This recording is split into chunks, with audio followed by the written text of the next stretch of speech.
I need to tell you something about Marcus, Sarah whispered into her phone, her voice barely audible over the morning rush at Starbucks. Something that changes everything we thought we knew about your divorce settlement? Elena Martinez sat in the corner booth of the Manhattan coffee shop, 9 months pregnant and exhausted. At 42, she had thought the worst of her life was behind her. The divorce from her millionaire ex-husband, Marcus Wellington, had been finalized 3 months ago, leaving her with what she believed was a fair settlement, the Hamptons house, a trust fund for the baby, and enough money to start over. But Sarah's voice carried a tremor that made Elena's blood run cold. "Sarah, you're scaring me," Elena said, stirring her decaf latte with shaking hands. Her wedding ring was conspicuously absent, the pale band of skin still visible after 20 years of marriage to one of New York's most successful entrepreneurs. "I'm pulling up to the coffee shop now. Don't go anywhere." And Elena, "What I'm about to tell you is going to change everything you think you know about that divorce settlement." The espresso machine hissed like an angry cat as Elena waited, watching the morning crowd through rain-streaked windows. 3 minutes later, Sarah Chen burst through the glass doors, her usually perfect appearance disheveled, her designer coat buttoned wrong. She looked like she had run a marathon or seen a ghost. "Sarah, you look like you've seen a ghost," Elena said as her best friend slid into the booth across from her. "Maybe I have," Sarah replied, her hands trembling as she pulled off her coat. "Elena, what I'm about to tell you about Marcus and that divorce settlement, it's going to destroy everything you thought was true."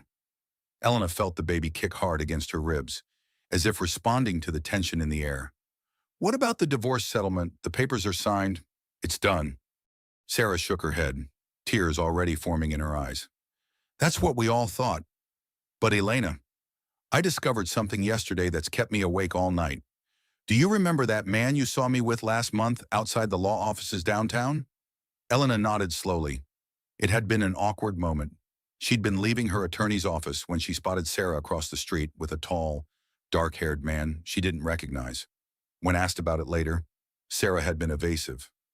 "That was my brother David," Sarah continued, her voice cracking. "My brother David, who's an immigration lawyer. Elena. Marcus hired him 3 years ago. Hired him for what? To help create evidence of an affair that never happened. An affair between you and David. To invalidate your prenuptial agreement and justify giving you nothing in the divorce?" The words hit Elena like ice water. "What are you talking about?" Sarah leaned across the table, gripping Elena's wrist. "Marcus was planning this divorce for years. Elena, he was going to claim you were having an affair to break the prenup, then leave you with massive debts while he kept all the assets. But David couldn't go through with it. When he realized what Marcus was really planning, he started documenting everything." Elena's mind reeled. "But I got the house. I got money. The settlement seemed fair." "Elena," Sarah whispered, glancing around to make sure no one was listening. "According to David's research, you didn't get anything that was actually Marcus's to give. You got things that were already legally yours." The baby kicked again, harder this time, and Elena pressed her hand to her side. "I don't understand.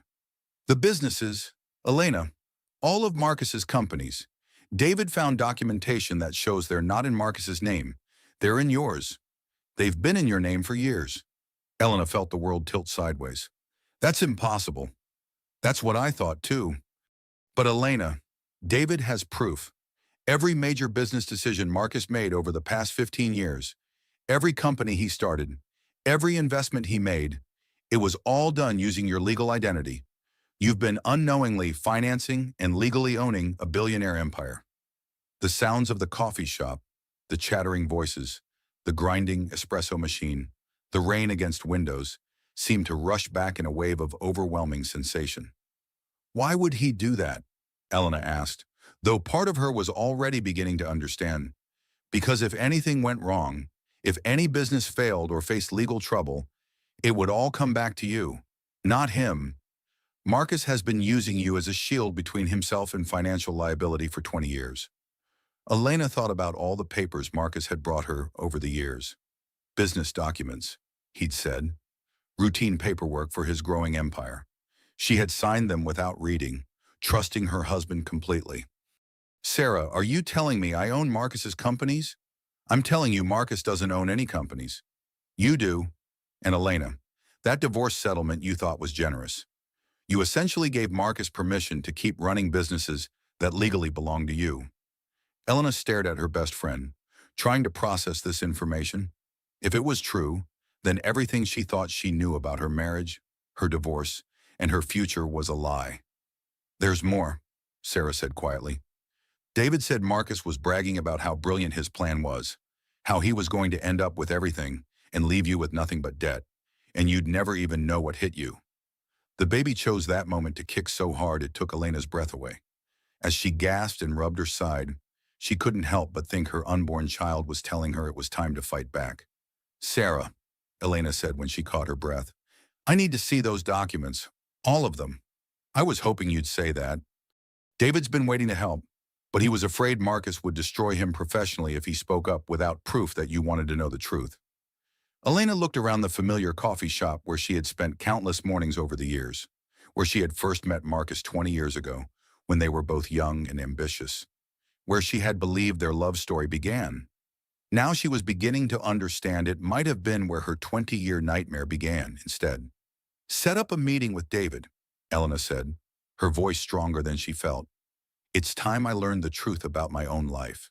As Sarah nodded and reached for her phone, Elena felt something shift inside her. The naive, trusting wife was gone. The woman sitting in this coffee shop now was someone different, someone who was about to discover just how much power she actually had, and someone who was finally ready to use it. 3 years earlier, Elena had thought she knew exactly who Marcus Wellington was. She had been wrong about everything. But now, for the first time in 20 years, she was going to find out who Elena Wellington really was, and Marcus was going to discover that his biggest mistake wasn't underestimating his wife's intelligence. It was overestimating his own cleverness. The game was far from over. In fact, Elena was beginning to realize it had only just begun. 20 years earlier, in this same coffee shop. Elena Martinez was 22 years old and running on 3 hours of sleep and pure determination.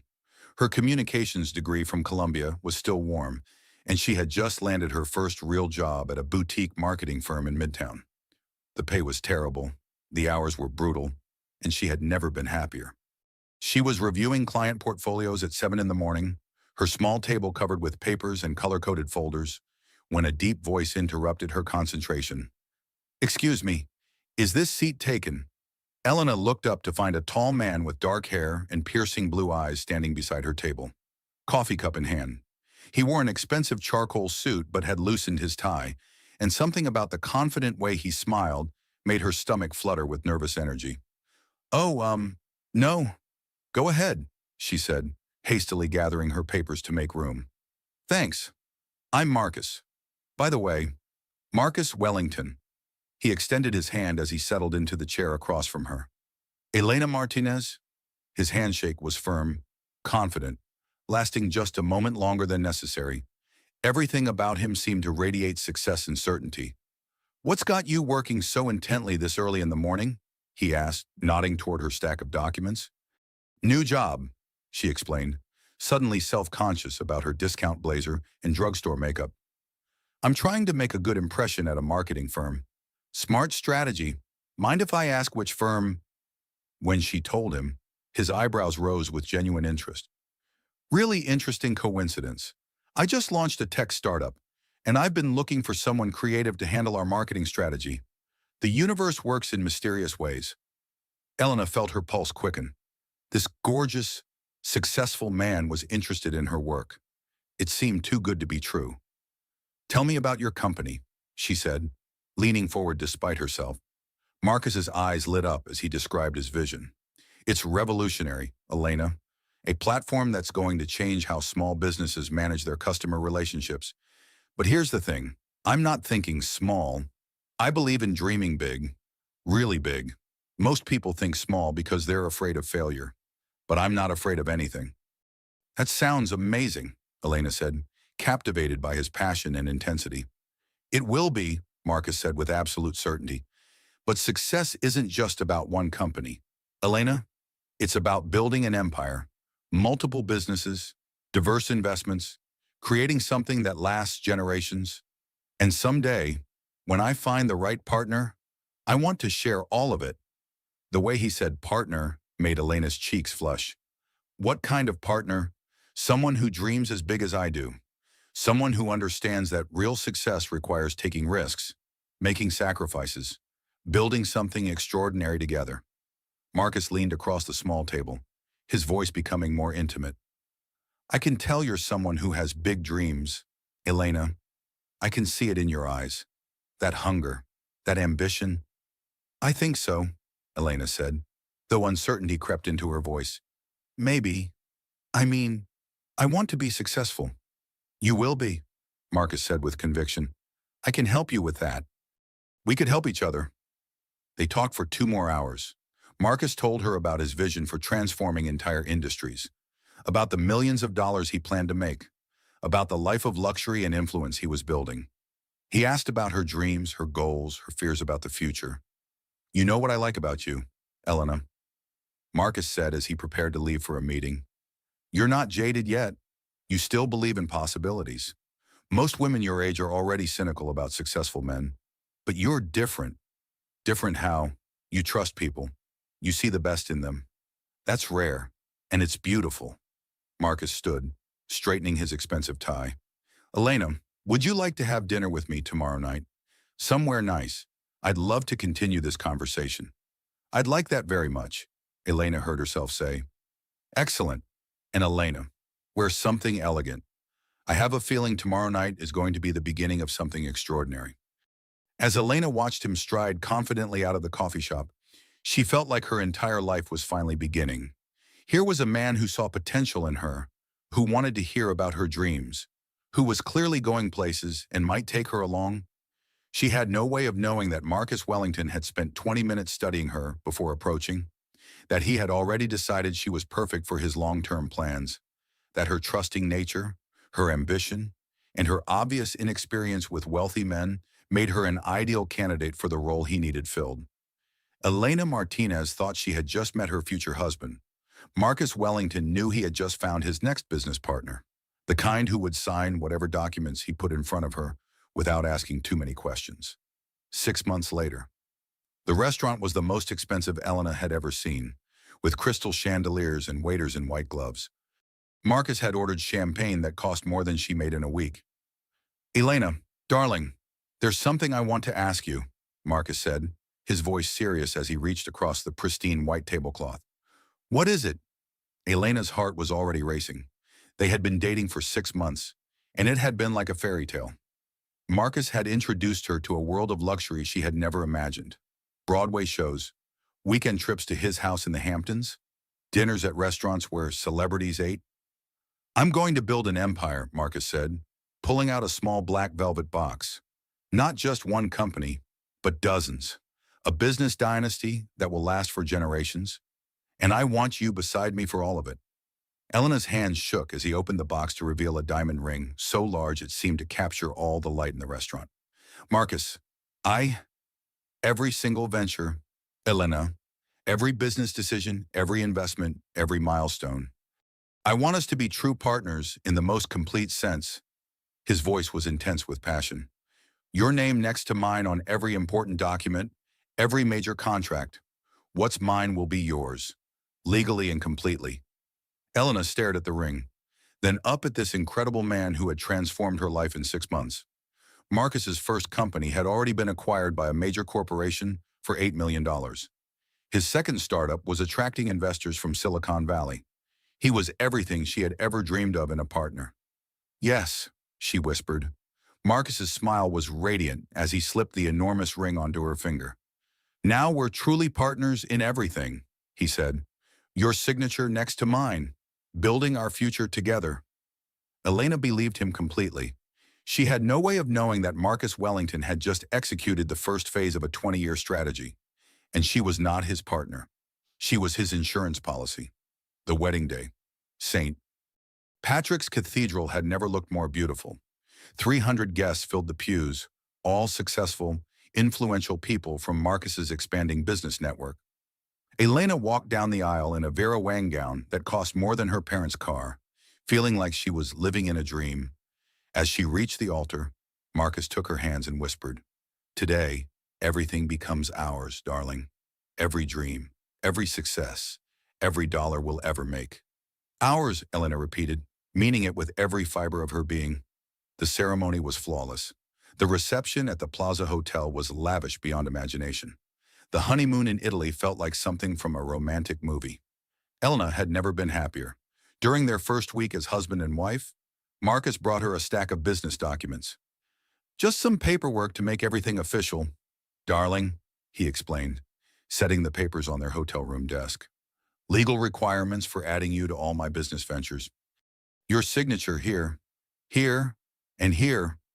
Elena signed without reading, completely trusting the man she had just married. She was too in love, too overwhelmed by the luxury of their new life together, to ask questions about legal details. Perfect, Marcus said, gathering the signed documents. Now you're officially my partner in everything. Elena felt a warm glow of belonging. She was part of something bigger now, something important. She was building a future with the man she loved. She had no idea she had just signed away her identity for the next 20 years, that every signature would be used to create financial liability and legal responsibility she knew nothing about, that Marcus Wellington had married her not for love, but for her legal capacity to shield his business empire from risk. On that perfect June evening, as they danced on the terrace of their Italian villa, Elena Martinez Wellington believed she was living the beginning of her happily ever after. She was actually performing the opening act of the longest con game of her life, and she had no idea she was playing the mark, not the leading lady, but love made her blind to everything except the fairy tale she thought she was living. It would take 20 years for Elena to understand the difference between a fairy tale and a carefully orchestrated deception. By then, she would have signed her name to an empire worth hundreds of millions of dollars, an empire that legally belonged entirely to her, though she would have no idea it existed. Marcus Wellington was playing a very long game, and Elena Martinez was the perfect player for the role he needed filled. 10 years into their marriage, the sound of Waterford crystal clinking echoed through the marble foyer of the Wellington estate in the Hamptons. Elena descended the curved staircase in her black Valentino gown, the whisper of silk against marble creating a soundtrack for her entrance into what had become her carefully choreographed life. At 32, Elena had perfected the art of being the ideal millionaire's wife.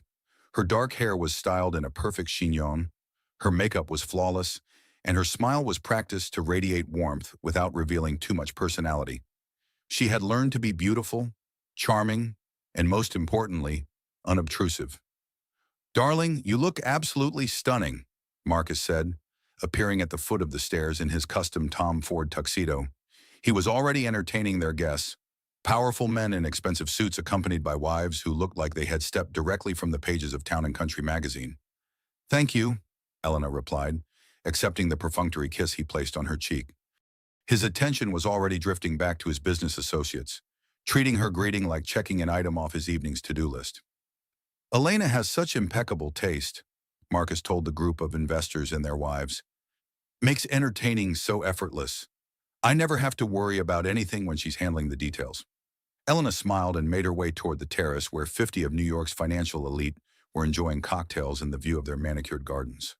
This was her role now, the perfect hostess, the beautiful accessory, the woman who made everything appear seamless while remaining essentially invisible. It was a dramatic transformation from the ambitious young woman who had dreamed of building her own marketing empire. That woman had disappeared gradually, one small compromise at a time, until Elena could barely remember what her own dreams had looked like. Elena, sweetheart, this house is absolutely divine, gushed Patricia Cromwell, the wife of Marcus's biggest pharmaceutical investor. You simply must give me the name of your interior designer. Actually, I designed most of the spaces myself, Elena said, feeling a small flicker of the old pride. I studied interior design and art history in college, and I've always loved creating beautiful environments. How charming, Patricia said with the kind of smile that never reached her eyes. It's so important for wives to have hobbies. Don't you think something to keep busy while our husbands handle the serious business? A hobby. Elena forced her smile to remain perfectly in place. Her degree, her natural artistic eye, her months of research into architectural history and design principles, all reduced to a mere hobby, something to keep her occupied while the real work happened elsewhere. If you'll excuse me, Elena said politely, I should check on dinner preparations. Sakura, She made her way back into the house, her heels clicking against Italian marble floors.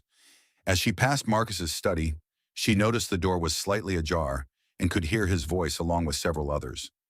The men had retreated there with their brandy and Cuban cigars for what Marcus always called real talk. Elena paused in the hallway when she heard her own name. The thing about managing wives, Marcus was saying with the tone he used when dispensing business wisdom, is understanding their limitations and working within them. Elena froze, her hand halfway to the door handle. Your Elena seems perfectly managed, said Robert Hayes, whose pharmaceutical patents had made Marcus millions through their joint ventures. Beautiful, sophisticated, stays completely out of business affairs. That's the secret, Marcus replied, and Elena could hear the satisfaction in his voice. Keep them happy with the right lifestyle. Keep them busy with social obligations, but never let them think they're actually involved in real decision-making. But doesn't she sign documents for your companies? Asked James Morrison, Marcus's longtime business partner. I've seen her signature on major contracts. Marcus's laugh was cold and calculating. Elena signs whatever I put in front of her. She trusts me completely. Has for years. She doesn't read legal documents, doesn't ask questions about business details, just signs wherever I indicate.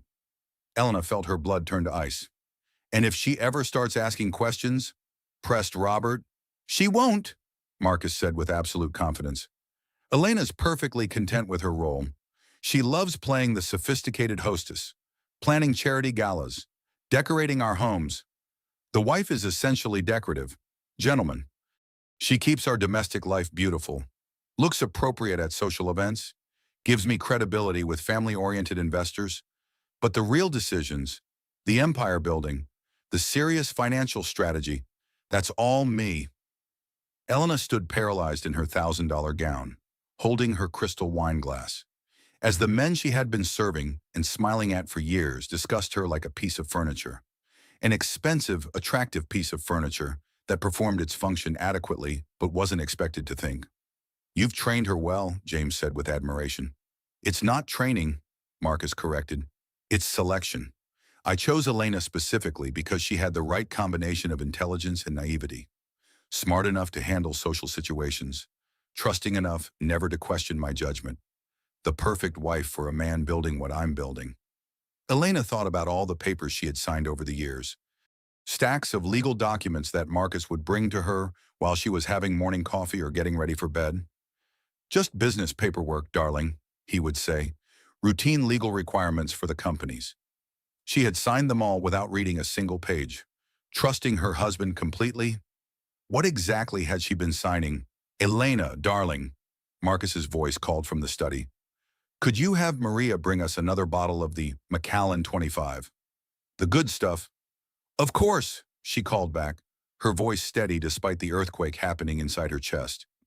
Elena walked to the bar, poured the $1,000 scotch into a baccarat crystal decanter, and carried it to the study where her husband and his associates were building their empires. They barely acknowledged her presence as she set down the tray.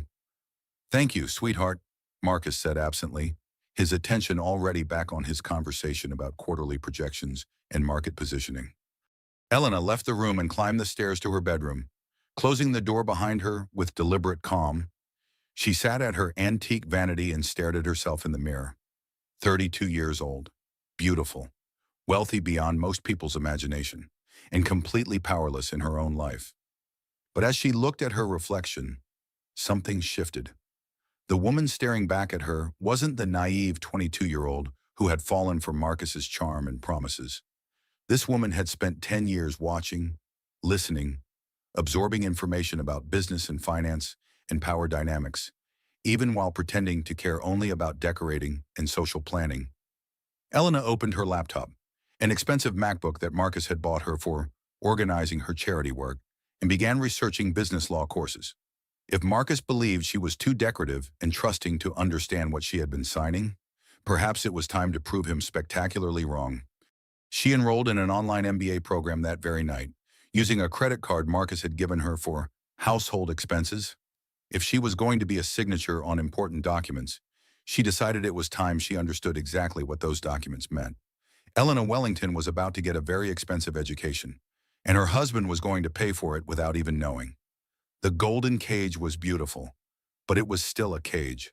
For the first time in 10 years, Elena was looking for the key. She had no idea that Marcus had already ensured it was too late for her to escape. But it wasn't too late for her to understand the cage itself. And understanding, Elena was about to learn, was the first step towards something much more dangerous than escape. It was the first step toward taking control.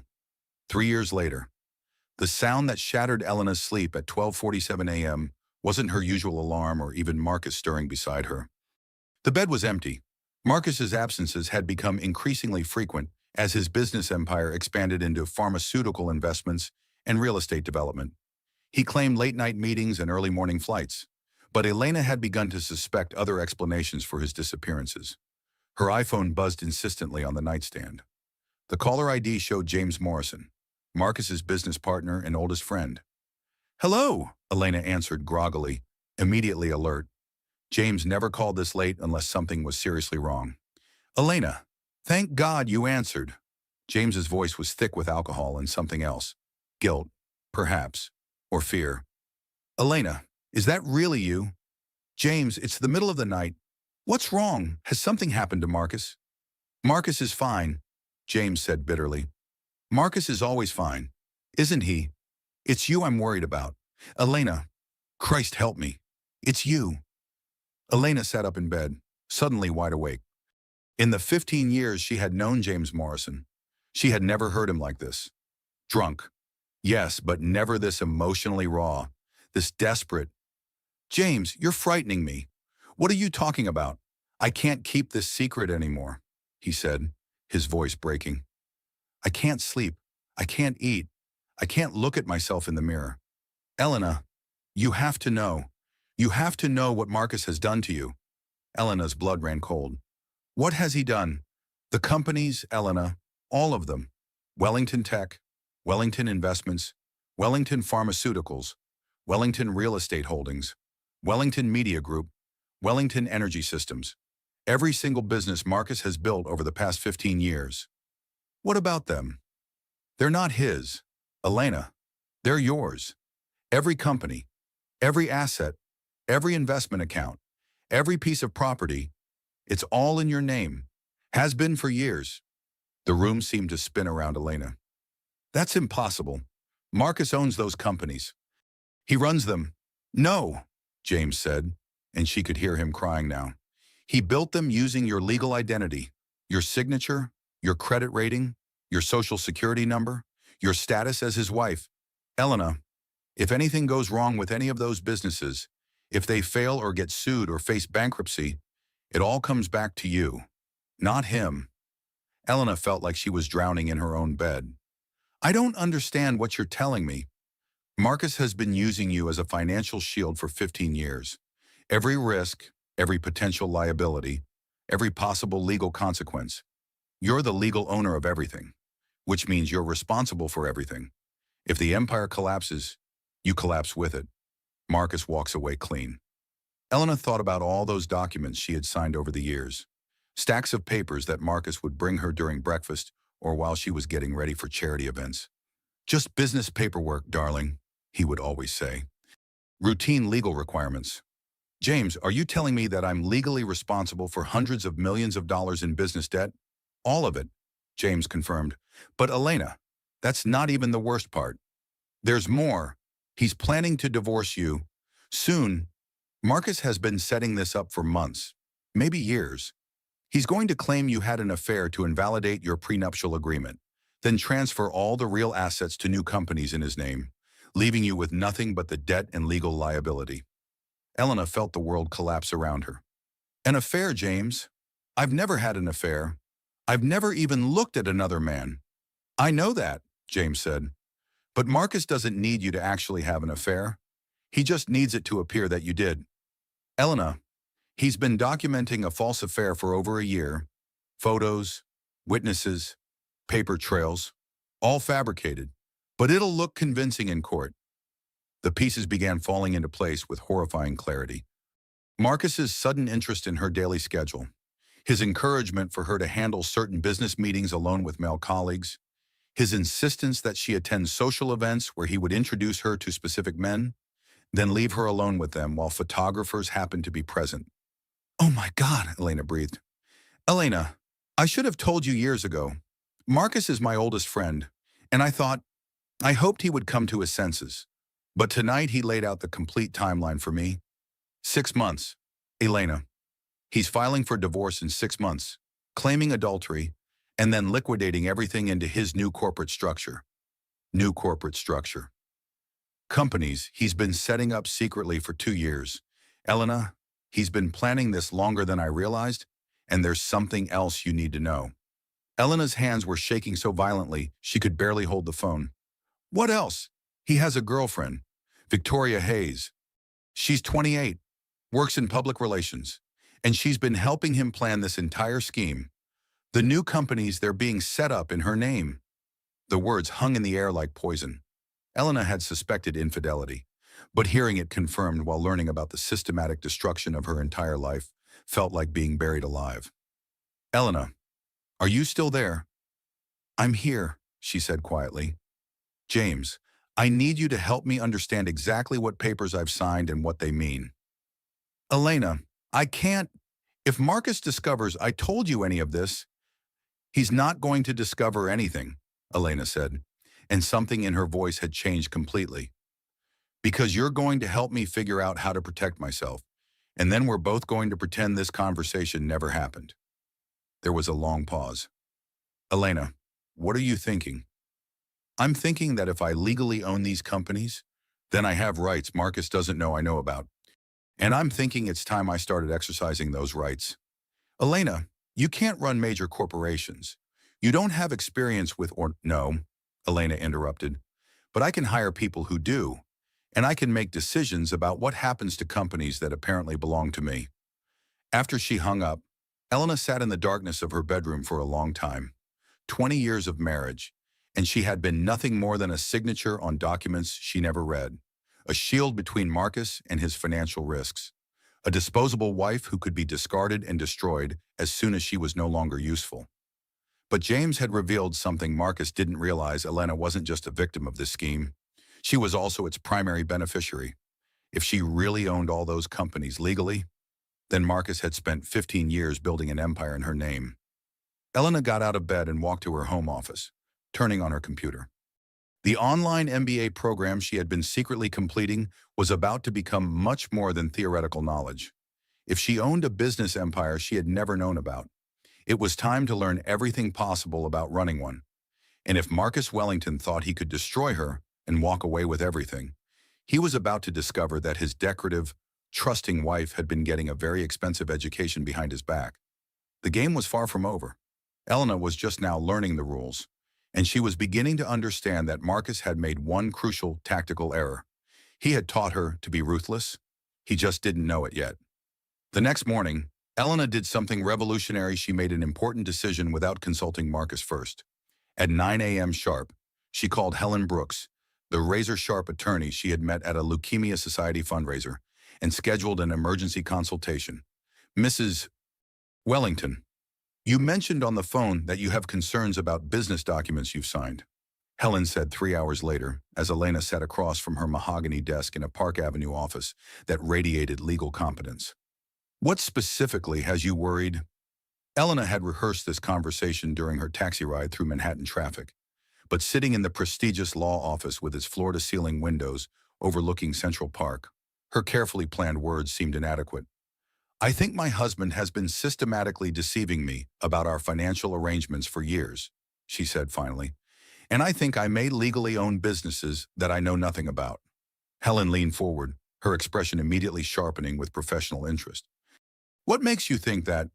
"Someone called me with information suggesting that Marcus has been using me as some kind of financial shield, putting major business assets in my name without my knowledge to protect himself from liability." Helen's eyebrows rose. "Do you have documentation?" Elena pulled out a thick manila folder.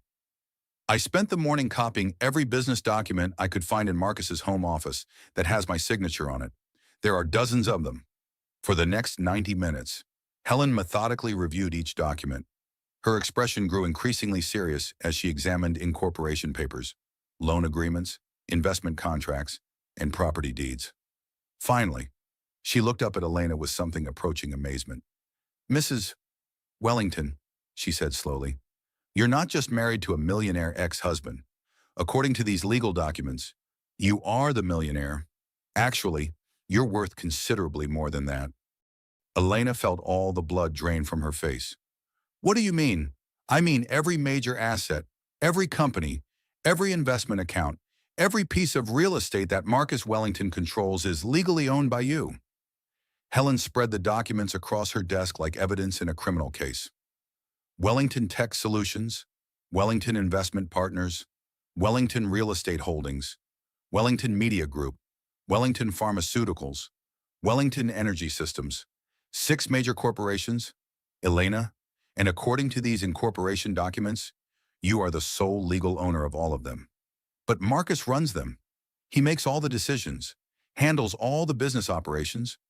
Legally, he has no authority to make any decisions, Helen said grimly. He's been operating these companies using power of attorney documents that you signed. But Elena, those powers can be revoked at any time by the actual owner, which is you. Elena stared at the papers spread before her, trying to process what she was hearing. How is this possible? How could I not know I own 6 major companies? Because someone deliberately and systematically ensured you didn't know? Helen replied, "This is one of the most sophisticated financial manipulation schemes I've encountered in 25 years of practice. Your husband has been using your legal identity to build enormous wealth while protecting himself from any potential consequences." "What kind of consequences?" Helen pointed to several loan documents.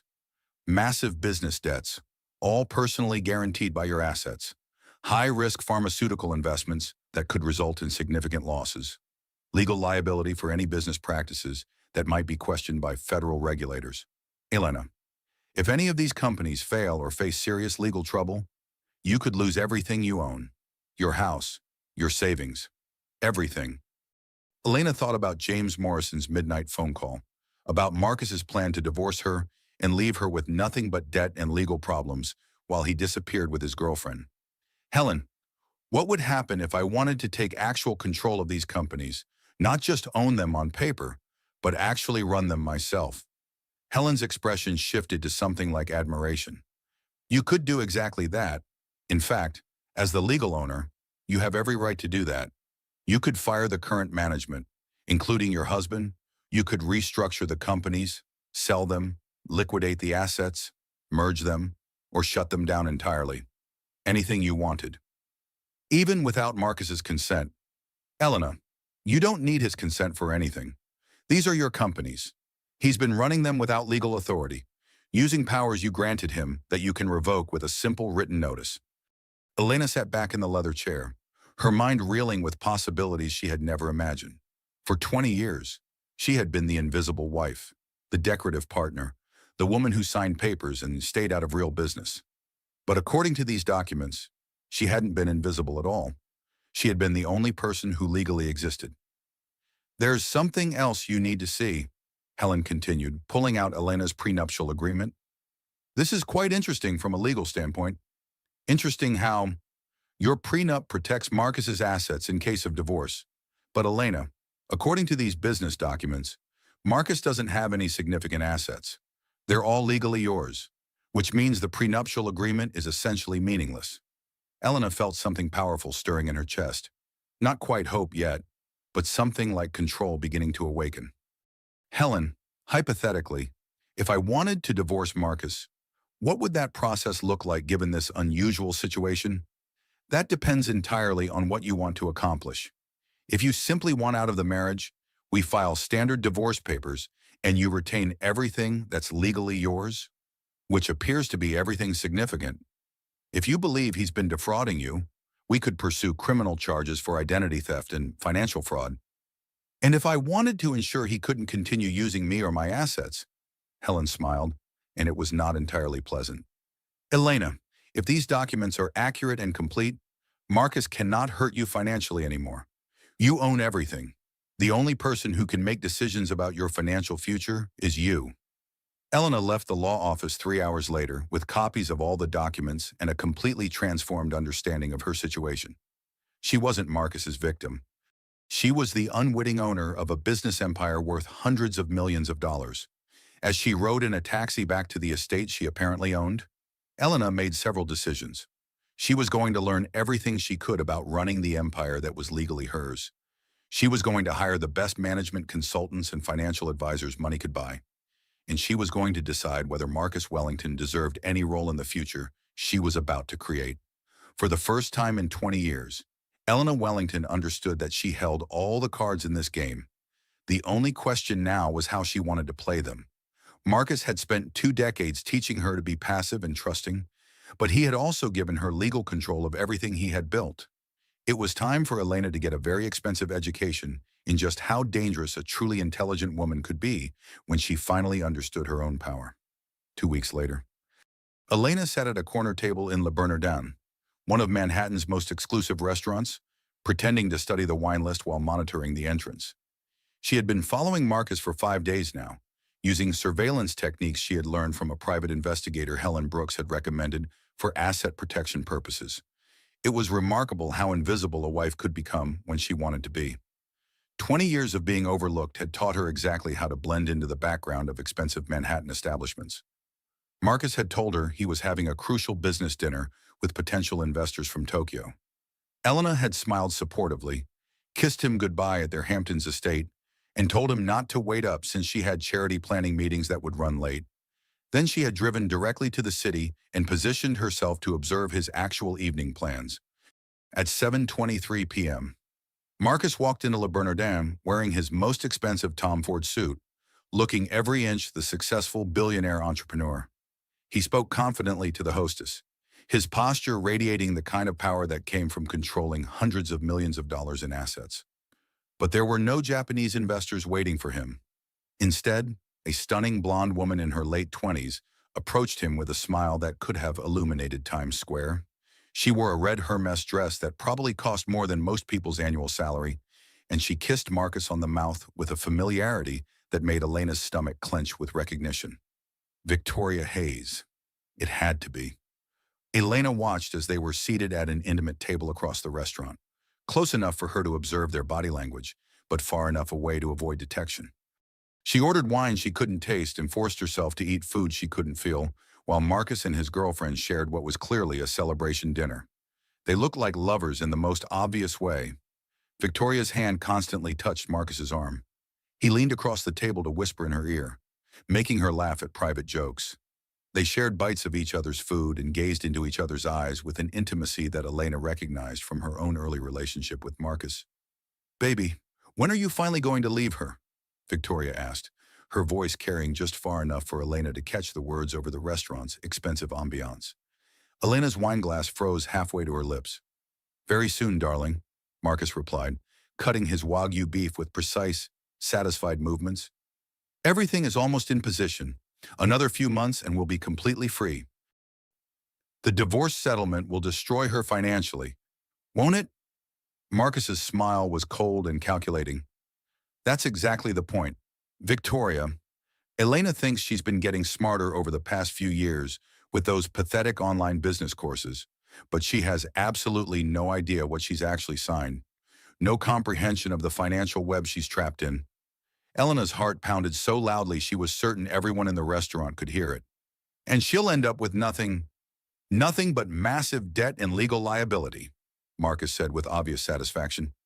20 years of her signatures are about to pay off beautifully. She'll be financially destroyed and legally vulnerable, while we'll have access to liquid assets worth over $400 million. Victoria actually giggled at the prospect of another woman's complete destruction. "You're so brilliant, baby. She really doesn't suspect anything about us." "Elena is exactly what she's always been," Marcus said dismissively. "Beautiful, trusting, and completely naive about serious business matters. She signs whatever I put in front of her without reading it, just like she always has. The perfect wife for someone building what I've built." "What about that fabricated affair story will that hold up under legal scrutiny?" Marcus's expression darkened slightly. "There was a complication with the original plan. The man I hired to be her supposed lover developed an inconvenient conscience, apparently decided he couldn't participate in destroying an innocent woman.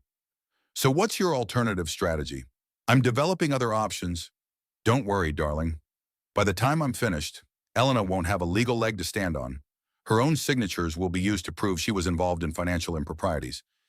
Elena set down her wine glass with trembling hands, finally understanding the full scope of Marcus's plan. He wasn't just going to divorce her and steal the assets. He was going to frame her for financial crimes using the very documents she had signed in trust. When do you think everything will be finalized? Victoria asked. 6 months at the absolute outside, Marcus said confidently. I want every detail to be legally airtight. Elena may be naive, but federal courts aren't. Everything has to appear completely legitimate. And then we can be together openly. No more hiding. No more sneaking around. Marcus reached across the table and took Victoria's perfectly manicured hand. Then we can be together with all the financial security we'll ever need. Elena will never be able to touch us or threaten our future.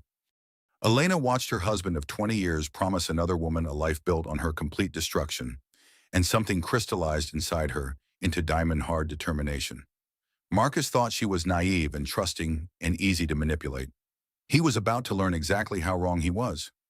She paid her bill in cash and left the restaurant before they finished their main courses, but not before hearing Marcus tell Victoria, "The beautiful thing about Elena is that she'll never see any of this coming. She trusts me so completely. She'd sign her own death warrant if I told her it was routine paperwork." As Elena sat in her Mercedes in the restaurant's parking lot, she realized something profound had shifted inside her. Marcus was absolutely right about one thing.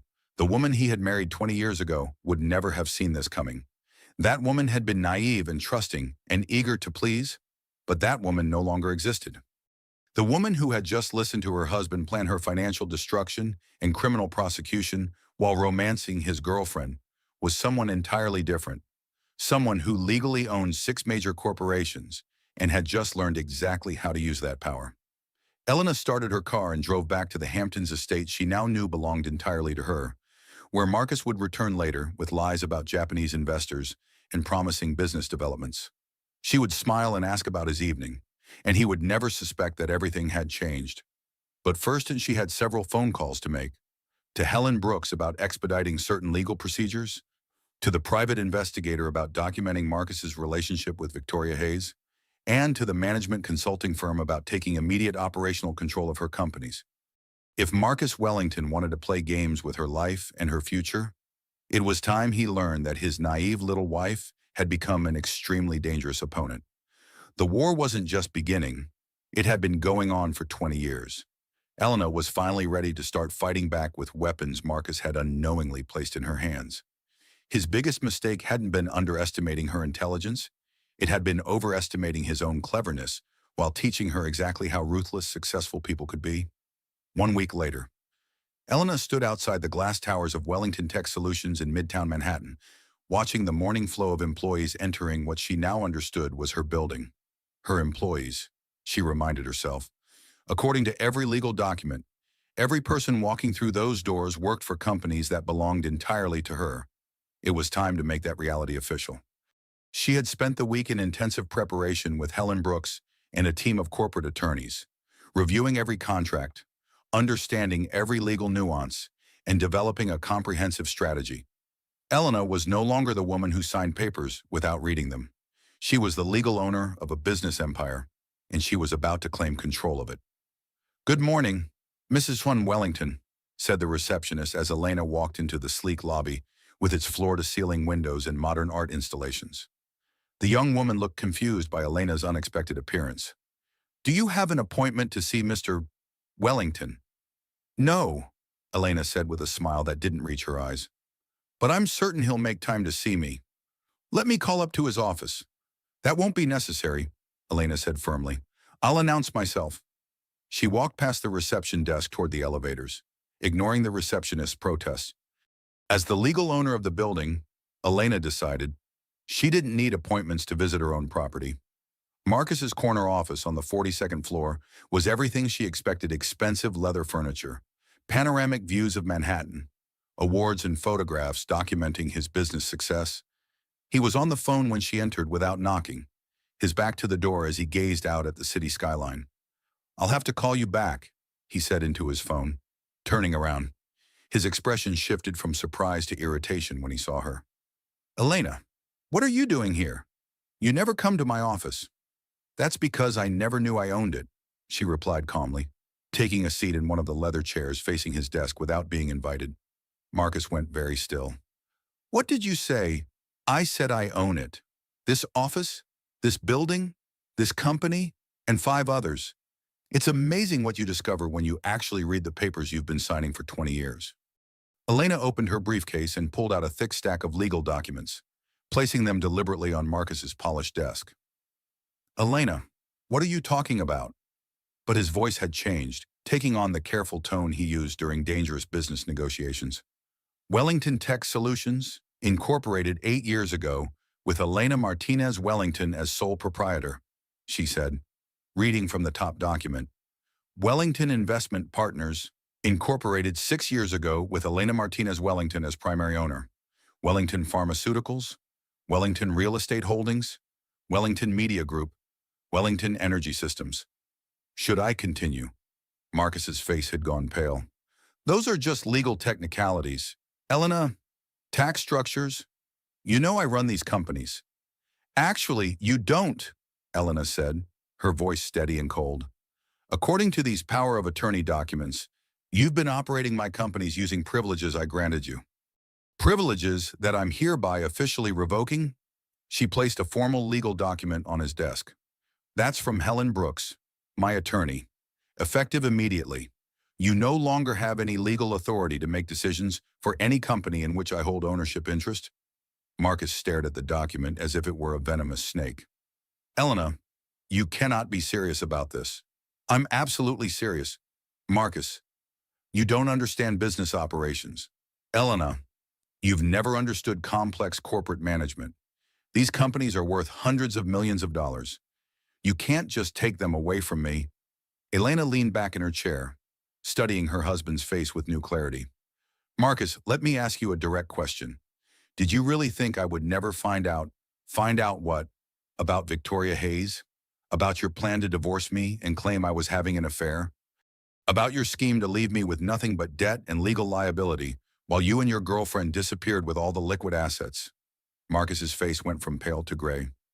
Elena, whoever told you those things was lying to you? Was James Morrison lying when he called me at midnight 2 weeks ago? Was he lying when he explained exactly how you've been using me as a financial shield for 15 years? James had no right to. James had every right, Elena interrupted sharply. Because unlike you, James Morrison still possesses something resembling a conscience. Marcus, did you really believe you could systematically plan my destruction and I would never discover the truth? Marcus stood up abruptly, his voice rising with desperation. Elena, you're making a catastrophic mistake here. You don't know what you're doing. These companies require experienced leadership, sophisticated management systems. You can't just what? Elena's voice was razor sharp. Can't just take control of my own businesses. Can't just protect myself from a husband who's been systematically defrauding me for 2 decades. Can't just prevent you from using my legal identity to commit financial crimes. I never defrauded you, Marcus said, but his voice lacked any conviction. Really? Elena's tone was deadly quiet. Then explain to me how I came to legally own 6 major corporations that I knew nothing about. Explain how my signature appears on loan documents for hundreds of millions of dollars in corporate debt. Explain how you were planning to transfer all these assets to new companies in Victoria Hayes' name immediately before divorcing me. Marcus sat down heavily, the fight visibly draining out of him. How long have you known long enough? Elena said. Long enough to realize that my husband of 20 years has never seen me as a partner or even as a human being. I've been nothing more than a convenient signature to you, Marcus. A way to build wealth without accepting responsibility for the associated risks. Elena, it wasn't like that between us. Wasn't it? Elena's voice remained quiet but carried lethal intensity. Then tell me, Marcus, in 20 years of marriage, how many times have you asked for my opinion on a major business decision? How many times have you explained what I was signing? How many times have you treated me like an equal partner instead of a decorative accessory who happened to have useful legal credentials? Marcus said nothing. Exactly, Elena continued. You married me because I was young and trusting and stupid enough to sign whatever you placed in front of me. You built a financial empire using my legal identity while ensuring I never understood what was happening. And when you grew tired of me, you planned to dispose of me completely and keep everything for yourself and your girlfriend. What do you want, Elena? What I want is very simple, she said, standing up with decisive finality. I want you out of my companies. All of them. Today. Permanently. Elena, you can't run these businesses yourself. You don't have the experience, the industry knowledge, the relationships. Then I'll learn what I need to learn. Or I'll hire people who already know. Or I'll sell everything and start over with something completely different. Those are my choices to make, aren't they? Since I'm the actual owner. Marcus stared at her as if seeing her clearly for the first time in 20 years. You've changed, Elena. No, Marcus. I've finally stopped pretending to be the helpless, trusting woman you wanted me to be. This is who I actually am. You just never bothered to notice because it wasn't convenient for your plans. Elena picked up her briefcase and walked toward the door. Building security will be here within the hour to escort you out. Helen Brooks will contact you about divorce proceedings. Elena, wait. She turned back to look at him one final time. Marcus Wellington, the man she had loved and trusted for 20 years, looked small and defeated behind his expensive desk in what had been his corner office. Please, he said desperately, we can work this out reasonably. I'll give you half of everything. We can be real partners this time. I promise. Elena smiled, and this time it did reach her eyes. Marcus, you still don't understand the situation. There is no everything anymore for you to give me half of, and there never will be again, because you made one crucial mistake in all your careful planning. What mistake? You assumed I would always be too weak and too naive to fight back. You were wrong about everything. Elena walked out of the office and never looked back. Behind her, she could hear Marcus calling her name with increasing desperation, but she didn't stop or turn around. She had a business empire to take control of, and 20 years of lost time to make up for. The war was over. Elena had won before Marcus even realized they were fighting. Now came the really interesting part, deciding what to do with her victory. 3 months later, the Sotheby's auction house hummed with the energy of serious money-changing hands as Elena sat in the front row, watching potential buyers examine the assets of what the financial press had dubbed the Wellington Empire liquidation. She wore a tailored navy suit that projected quiet authority, her dark hair pulled back in a style that emphasized the sharp intelligence in her eyes. Mrs. Wellington, said David Reeves, the auction house director, approaching her with a leather portfolio. Wellington Pharmaceuticals just closed at $67 million. Combined with this morning's sales, that brings your total proceeds to $412 million. Elena nodded calmly, watching as another piece of Marcus's life work disappeared into someone else's business portfolio. She felt no satisfaction in the systematic destruction, but no regret either. These companies had never truly belonged to him. Her phone buzzed with yet another call from Marcus, the 15th that day. Elena, please. His voice was raw with desperation when she answered. We need to talk about what you're doing. This is insane. Those companies took me 20 years to build. No, Marcus, Elena said quietly, stepping away from the auction room's noise. Those companies took me 20 years to unknowingly finance and legally guarantee. There's a significant difference. You can't just destroy everything we built together. Think about the employees, all the people whose jobs depend on these businesses continuing to operate. I am thinking about them, Elena replied.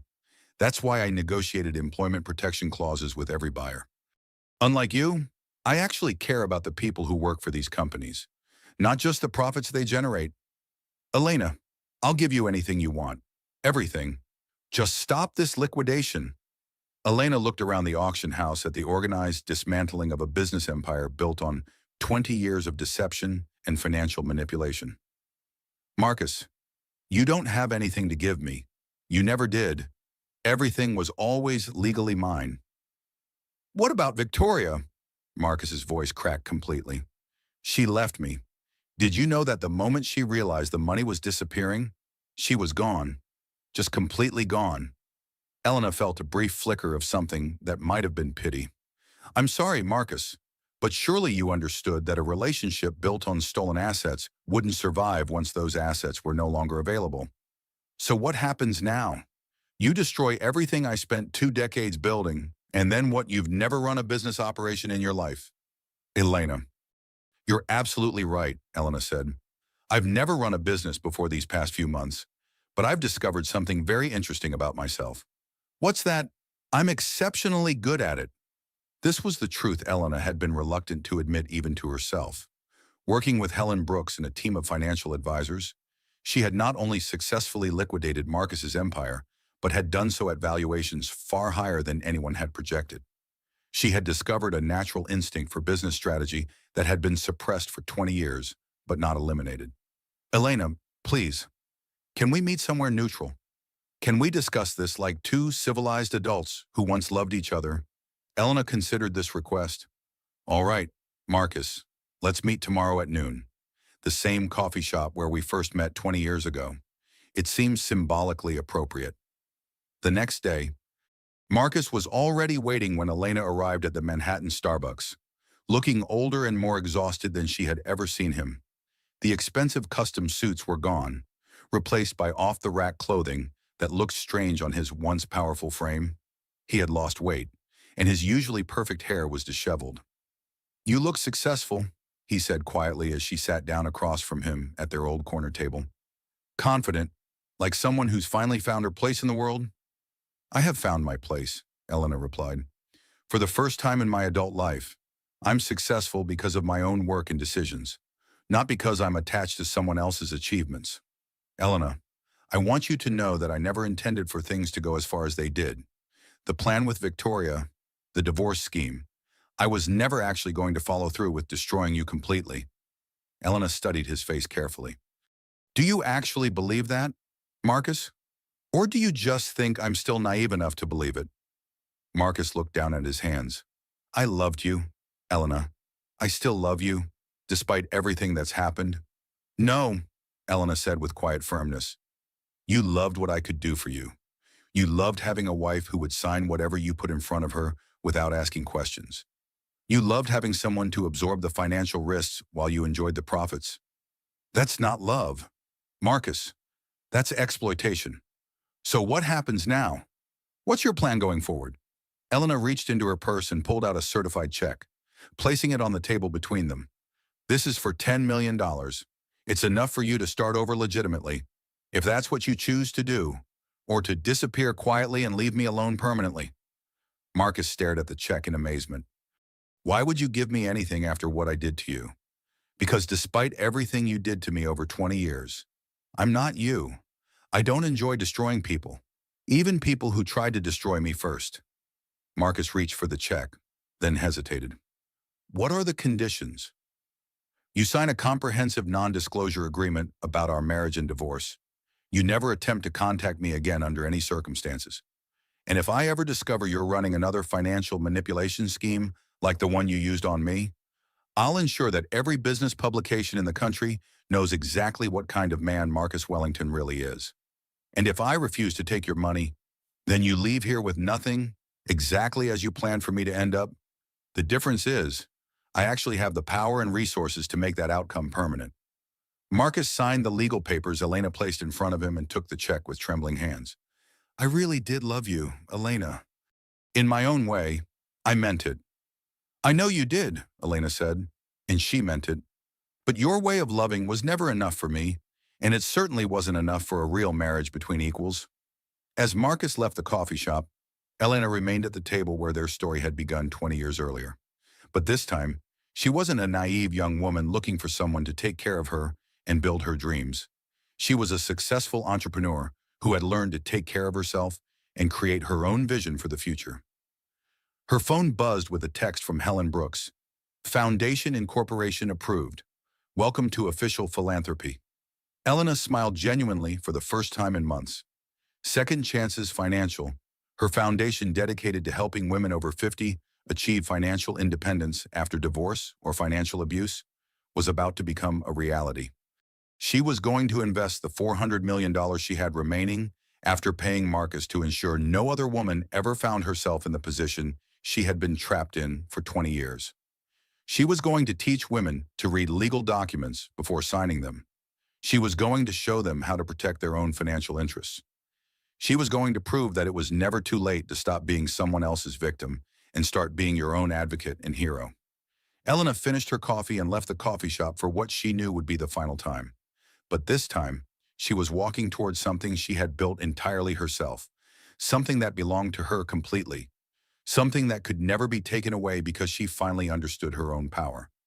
The empire Marcus had built was gone forever, but Elena had discovered something far more valuable in the process. She had discovered exactly who she was when she stopped being who someone else needed her to be. And that discovery was worth more than all the money in the world. 6 months later, the private hospital room was quiet except for the soft beeping of monitors and the gentle sounds of Elena's newborn daughter sleeping peacefully in her arms. Isabella Elena Wellington had arrived 3 weeks early. As if she couldn't wait to enter the world her mother was systematically rebuilding from scratch. "She's absolutely perfect," Sarah whispered, settling carefully into the chair beside Elena's bed. "Look at those tiny fingers. She's going to be as strong as her mother." Elena gazed down at her daughter's perfect face, marveling at how someone so small could make her feel so completely transformed and purposeful. "I can't believe she's finally here. Sarah, after everything that's happened this year, how are you feeling emotionally? I mean, this has been an incredible year of changes." "Tired but happy, terrified but excited." Elena laughed softly. "All the emotions you're supposed to feel when your entire life has been completely rebuilt. I suppose." Sarah was quiet for a long moment, fidgeting with the baby blanket in her lap. Elena had known her best friend for over 20 years, long enough to recognize when Sarah was struggling with something important. "Sarah, what's wrong? You've been acting strangely for weeks. There's something you want to tell me." Sarah took a deep breath, her eyes filling with tears. "Elena, there's something about Marcus that I should have told you long ago. Something my brother David discovered during his investigation that changes everything we thought we knew." Elena's stomach clenched with familiar dread. "What about Marcus now? Do you remember when I first told you about seeing me with David outside those law offices? When I explained that Marcus had hired him to create a fake affair scenario?" "Yes, of course. That's what started this entire discovery process." "That part was true. But Elena, what I never told you was the full scope of what David uncovered when he started investigating Marcus's background." Elena shifted the baby carefully, giving Sarah her complete attention. "What did David find?" Sarah's tears started flowing freely. "Elena, Marcus wasn't just planning to frame you for having an affair to invalidate your prenup. He was developing a much more elaborate scheme to destroy you completely." "More elaborate how?" 3 years ago, Marcus hired David to help Victoria Hayes obtain permanent residency through a fraudulent marriage arrangement. But not marriage to Marcus himself, a fake marriage to you. Elena stared at her friend in complete confusion. "That's impossible. I was already married to Marcus." "That's what I thought too, until David showed me the documentation." Sarah's voice dropped to a whisper. "Elena, Marcus never legally filed your marriage certificate. For 20 years, you've been living as his girlfriend, not his legal wife." The room seemed to tilt sideways around Elena. "That's absolutely impossible. David has all the legal documentation. Marcus kept your signed marriage certificate, but never submitted it to the state. Every document you signed as Elena Wellington, every business incorporation, every loan agreement, it's all potentially fraudulent because you were never legally married to Marcus Wellington." Elena felt like she couldn't breathe properly.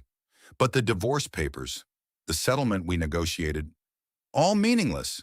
Elena, you can't legally divorce someone you were never married to in the first place." The baby stirred slightly in Elena's arms, making soft sounds, and she automatically began rocking gently. The familiar motion helped her think through the staggering implications of what Sarah was revealing. "So when Marcus was planning to claim I was having an affair, he was going to say you had entered into a fraudulent marriage arrangement with David to help Victoria get citizenship, while simultaneously pretending to be married to him for 20 years. It would have made you appear to be running a sophisticated immigration fraud scheme, which is a federal crime with serious prison time." Elena closed her eyes, finally understanding the complete scope of Marcus's betrayal. "And while I was being investigated and potentially prosecuted for federal crimes, He would have had time to transfer all the business assets to his legitimate companies. Exactly right. But Elena, David couldn't participate in destroying an innocent woman's life. When he fully understood what Marcus was planning, he refused to continue and began documenting everything Marcus had told him. Why didn't you tell me this earlier? Sarah, this is enormous. Sarah wiped her eyes with a tissue. Because David was terrified. Elena. Marcus had threatened him directly, said if he ever revealed what he knew, Marcus would ensure David lost his law license and faced disbarment. But after everything that's happened, after seeing what you've accomplished, David decided he couldn't stay silent any longer. Elena looked down at Isabella, this perfect little person who would grow up in a world where her mother was strong and independent and would never again be anyone's victim or unknowing accomplice. Sarah, where is David now? I need to speak with him directly. He's outside in the waiting area. He wanted to apologize to you personally and give you all the documentation he's been secretly maintaining. Please ask him to come in. 5 minutes later, a tall man with dark hair and genuinely kind eyes knocked softly on the hospital room door. Elena could see the family resemblance to Sarah immediately. But more than that, she could see the weight of guilt he had been carrying. Mrs. Wellington, I'm David Chen. I owe you the most sincere apology of my life. You can call me Elena. David, and you don't owe me any apology. You potentially saved me from federal prison. David sat down heavily in the second visitor chair. I should have told you immediately when I first realized what Marcus was planning. Instead, I was protecting my own career while you were being systematically destroyed. You were protecting yourself from a dangerous man. I completely understand that, David. No, you don't understand the full situation yet. David pulled out a thick manila folder. Elena, I didn't just refuse to participate in Marcus's scheme. I've been actively investigating him for over 2 years. What he did to you, the way he manipulated your legal identity and finances. It's part of a documented pattern. Elena's blood ran cold. What kind of pattern? Marcus Wellington has done this exact same thing before, multiple times. I can document at least 3 other cases of successful, trusting women who ended up financially destroyed after relationships with Marcus. Elena stared at the photographs David placed on her hospital tray. 3 women, all intelligent and attractive, all bearing expressions of confused devastation that Elena recognized from her own darkest moments of discovery. What happened to them? Jennifer Morrison in Seattle, 14 years ago. She declared bankruptcy and lost her house. Catherine Hayes in Chicago, 9 years ago. She lost her business and had to move back with her parents. Maria Santos in Miami, 5 years ago. She completely disappeared, changed her name and started over somewhere else. And Victoria Hayes is Catherine's younger sister. Elena, I believe Victoria was working with Marcus from the very beginning of your relationship. This entire 20-year marriage was a carefully orchestrated long-term fraud, and you were never meant to be the wife. You were always intended to be the mark. Elena looked at her sleeping daughter and felt a fury unlike anything she had ever experienced, not just for herself, but for all the women Marcus had systematically destroyed in his pursuit of wealth and power without consequences. David, do you have enough evidence to take this to federal authorities? More than enough for multiple prosecutions. But Elena, pursuing this legally will mean extensive publicity and detailed examination of all your business dealings over the past 20 years. I don't care about publicity, Elena said firmly. Marcus needs to be stopped permanently. And those other women deserve to know they weren't alone, that they weren't stupid, and that what happened to them was part of a criminal pattern. As David and Sarah left to let Elena rest with her new daughter, she looked down at Isabella and made a solemn promise. You're going to grow up in a world where women don't get systematically victimized like this, she whispered to her sleeping child. Your mother is going to make sure of that. The victory Elena had thought was complete was actually just the beginning of something much larger. She had saved herself, but now it was time to save others and ensure Marcus could never destroy another woman's life. This time, she wouldn't be fighting alone. And this time, she had resources, knowledge, and legal evidence that could put Marcus away for the rest of his life. The real war was just beginning, and Elena finally had all the weapons she needed to win it permanently. 2 years later, the same Manhattan coffee shop buzzed with an entirely different energy than it had 22 years earlier. Where once there had been the typical morning rush of individual customers grabbing coffee and hurrying to their separate lives, now there were purposeful clusters of women ranging in age from their 40s to their 70s. Laptops open, business plans spread across tables, voices animated with possibility and mutual support. Elena sat at her familiar corner booth, but everything else about her life had been transformed beyond recognition. She wore a perfectly tailored sapphire blue blazer that projected quiet authority, her hair styled in a confident shorter cut, and her eyes held the sharp awareness of someone who had learned to see the world with complete clarity. Isabella, now a spirited toddler with dark curls and her mother's determined expression, sat contentedly in her high chair beside the table, babbling cheerfully at anyone who would listen and occasionally clapping her hands when the women around them celebrated small business victories. The Seattle program is reporting 22 new businesses launched this quarter, Sarah announced, sliding into the booth across from them with her tablet and a genuine smile that had replaced the worried expression she had worn for so many months. And Elena, 5 of the women from our Chicago initiative just received approval for their first major business expansion loans. Elena smiled with the kind of deep satisfaction she had rarely experienced during her marriage to her millionaire ex-husband. That's incredible progress. Sarah, what about our legal advocacy program? Even better news, Sarah replied, pulling up detailed reports on her screen. David's legal team has successfully recovered over $47 million in assets for women who were victims of financial abuse or narcissistic manipulation. And Elena, the Marcus Wellington federal trial concluded last week. Good, Elena said simply, bouncing Isabella on her lap. It's finally over. The past 2 years had been an extraordinary whirlwind of building something completely new from scratch. Second Chances Financial had evolved from Elena's personal mission of survival into a nationwide organization helping women over 40 achieve genuine financial independence after divorce, financial abuse, or economic manipulation. The foundation offered comprehensive business training, sophisticated legal advocacy, startup funding, mentorship programs, and most importantly, the kind of supportive community network Elena wished she had access to during her own midlife transformation. Mama, Isabella said clearly, pointing toward the coffee shop entrance. Elena looked up to see Jennifer Morrison walking through the door, the first woman David had identified as one of Marcus's previous victims. Jennifer had been financially destroyed by Marcus 15 years earlier, but with extensive help from Elena's foundation, she had completely rebuilt her life and was now running a thriving consulting firm that specialized in helping other women recover from financial abuse. Elena, Jennifer said, approaching their table with a confident smile that still carried traces of old pain, but was filled with hard-won strength and purpose. I wanted to thank you one more time before I fly back to Seattle tonight. Jennifer, you know you don't need to thank me. We helped each other survive and thrive. No, Jennifer said firmly, settling into the booth beside Sarah. You saved my life. Elena, when David first contacted me about Marcus 2 years ago, I thought I was the only woman stupid enough to fall for his lies and manipulation. I thought I was alone and pathetic. But you showed me that what happened to all of us wasn't our fault, and more importantly, you proved that surviving wasn't enough. We could actually build something better. This was the aspect of her new work that Elena treasured most deeply. Not just helping women recover from financial abuse and narcissistic relationships, but watching them discover their own hidden power and capabilities. Jennifer had not only rebuilt her own life from nothing, but was now successfully mentoring dozens of other women through similar recovery processes. How many women are participating in the Seattle program now?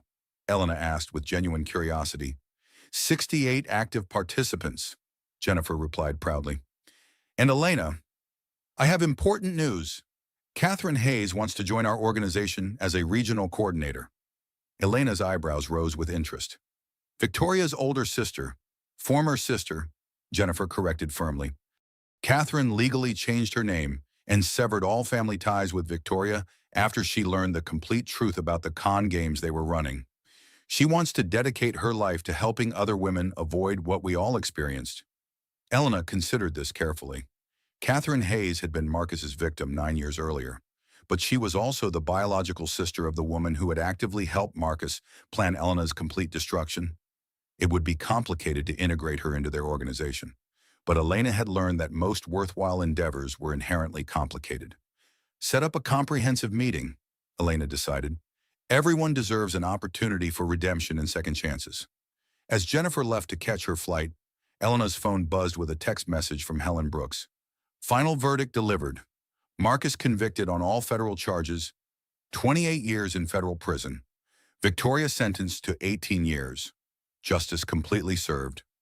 Elena showed the message to Sarah, who let out a small cheer of victory that made Isabella clap her hands enthusiastically in response. "It's finally finished," Sarah said with obvious relief. "No," Elena replied thoughtfully, watching her daughter play with colorful blocks. "This is just the beginning of something much more important." Over the past 2 years, Elena had learned that her personal story wasn't unique or unusual. Thousands of women found themselves in similar situations every year, systematically manipulated by partners who weaponize love and trust as tools for financial abuse and control. But Elena had also discovered something else that gave her tremendous hope. Women were incredibly resilient and capable when they were given proper support, resources, and community. "Elena," said a familiar voice behind her.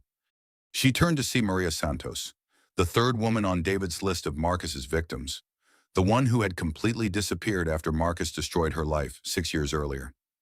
She looked older now, her hair streaked with distinguished silver, but her eyes held a familiar fire of determination. "Maria," Elena said warmly, standing to embrace her. "I'm so grateful you decided to come today." "I almost didn't," Maria admitted honestly. "When David first contacted me 18 months ago, I thought it might be another elaborate scam. I've been hiding from the world for so long. I had forgotten what it felt like to trust anyone about anything." "And how do you feel now?" Maria smiled genuinely for the first time Elena had witnessed. "Now I think I'm finally ready to stop hiding and start fighting back against people like Marcus." This was exactly why Elena had built Second Chances Financial and dedicated her life to this work. Not for personal revenge against Marcus, though his federal conviction had felt deeply satisfying and necessary. She had created this organization because she finally understood something profound. Women supporting women was genuinely the most powerful transformative force in the world. "Ladies," Elena announced to the coffee shop filled with women working intensively on their business dreams and personal recovery, "I'd like to propose a toast to celebrate Maria joining our community." The conversations throughout the space quieted as women looked up from their laptops, business plans, and mentoring sessions. Elena raised her coffee cup with ceremonial intention. "To second chances and new beginnings. To discovering that it's never too late to stop being someone else's victim and start being your own hero. To the liberating truth that sets us free, even when it arrives 20 years later than we wished. To second chances." The entire room echoed back with genuine enthusiasm. As Elena settled back into her seat with Isabella babbling happily beside her and her chosen family of strong, resilient women surrounding her, she thought about the naive young woman who had first sat in this exact coffee shop 24 years earlier. That woman had been desperately searching for someone to take care of her, someone to build her dreams for her, someone to provide the security and success she didn't believe she could create herself. This woman had learned to take care of herself and, more importantly, to help others do the same. "Mama," Isabella said clearly, pointing out the large windows at the bustling city beyond. "Yes, sweetheart," Elena said, following her daughter's gaze toward the Manhattan skyline. "That's our world out there, and we're going to make it significantly better for women." Elena had spent 20 years believing she was building something meaningful with someone she loved. What she had actually been doing was unknowingly building someone else's dreams and wealth on the foundation of her own misplaced trust. But the day she realized that every signature she had given away was actually a signature she could reclaim and use for her own purposes, that was the day she stopped being Marcus's victim and started being her own hero. Her phone buzzed with another message, this time from David Chen. Federal prosecutors estimate Marcus and Victoria defrauded at least 12 women over 15 years. Total recovery for victims now exceeds $80 million. You started something that saved a lot of lives. Elena looked around at the thriving community of women who had transformed this ordinary coffee shop into an extraordinary center for female empowerment and financial independence. She had learned something invaluable sometimes. The best revenge wasn't getting even with people who had wronged you. Sometimes the best revenge was getting everything you never knew you deserved, and then using that power and success to ensure other people got what they deserved too. Eleanor Wellington had finally built her empire. But this empire was different from Marcus's in every way that mattered. This empire was built to lift others up, not tear them down. This empire was built on truth and mutual support, not lies and exploitation. This empire was built to last because it served something larger than one person's greed. And most importantly, this empire belonged to all of them together. As the afternoon sun streamed through the coffee shop windows, illuminating the faces of women who had refused to let their stories end with victimization, Elena felt a deep sense of completion. She had taken the worst experience of her life and transformed it into the foundation for helping others avoid or escape similar experiences. "You know what I've learned," Elena said to Sarah as they watched Isabella play contentedly. "What's that?" "I spent 20 years thinking I was powerless, but I was actually just unconscious. The power was always there. I just needed to wake up and learn how to use it." Isabella looked up at her mother and smiled, as if she understood that she was growing up in a world where women knew their own strength, and that made all the difference.